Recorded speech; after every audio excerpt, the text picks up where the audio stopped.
Bonjour Éric Zemmour. Bonjour. Une étude récente vient de nous apprendre que les catégories aisées, ce qu'on appelle les CSP+, sont très largement surreprésentées dans l'accès aux grandes écoles. C'est un problème selon vous? Écoutez, on fait toujours des rapports. Là, c'est un nouveau rapport. À chaque fois, c'est le même rituel. Il y a un rapport, il y a des gros chiffres qu'on nous sort, et on nous explique toujours que les catégories sociales défavorisées, en particulier les enfants de l'immigration, ne sont pas dans les grandes écoles et qu'on a une surreprésentation à 2 tiers des catégories CSP+, c'est-à-dire chefs d'entreprise, profession libérale, profession intellectuelle et cadre. Bon. Et puis à chaque fois, on dit il faut étendre encore plus, parce que déjà on l'a fait, le système de bourse, et puis on finit par conclure en disant mais la seule solution, c'est la discrimination positive. Bon.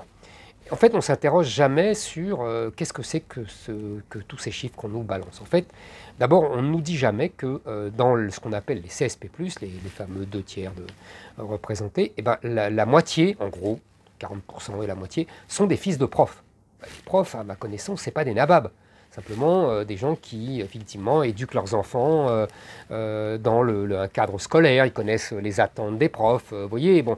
Donc, mais c'est pas scandaleux qu'il y ait beaucoup de fils de profs dans les grandes écoles. Vous voyez, c'est la première chose.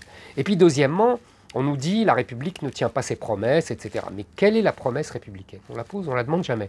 La promesse républicaine, c'est la méritocratie. C'est-à-dire qu'à partir de la Révolution française, on a dit ce n'est plus la naissance qui détermine l'accès au poste, mais le mérite scolaire.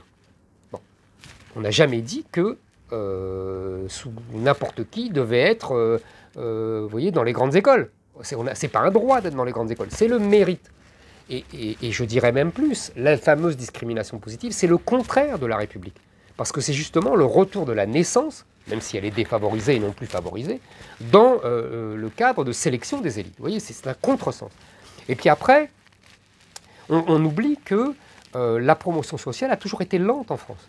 Elle était lente pour les fils de paysans, ça prenait plusieurs générations. Elle était lente pour les fils des immigrés italiens, espagnols, etc. Donc il n'y a pas de raison que ça ne soit pas lent pour les autres. D'autant plus que on voit bien dans les chiffres qu'on nous donne que les enfants de l'immigration maghrébine, africaine, souviennent le plus souvent de familles de niveau socioculturel très bas. On a des surreprésentations parmi les élèves maghrébins, africains et turcs, parmi des élèves qui ne sortent sans diplôme du système scolaire. Donc tout ça n'est pas un hasard, avec des familles qui parfois et souvent ne parlent pas français, qui n'ont pas dans leur culture familiale l'obsession du résultat scolaire. Vous voyez, tout ça c'est un cadre, ça s'apprend petit à petit, ça prend du temps. Donc je ne vois pas pourquoi on s'obsède.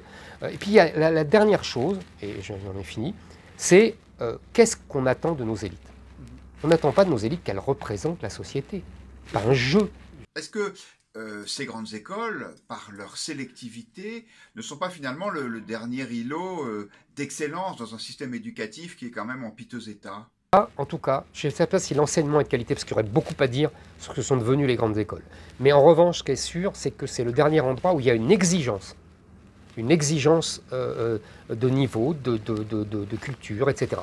Pour rentrer. Après, il y aurait beaucoup à dire vous voyez, dans le cadre, mais en tout cas, pour rentrer, il y a une exigence que maintiennent les prépas. En fait, ce qui reste de solide dans le système scolaire français où tout s'est effondré, ce sont les prépas. C'est justement ça qu'on veut détruire.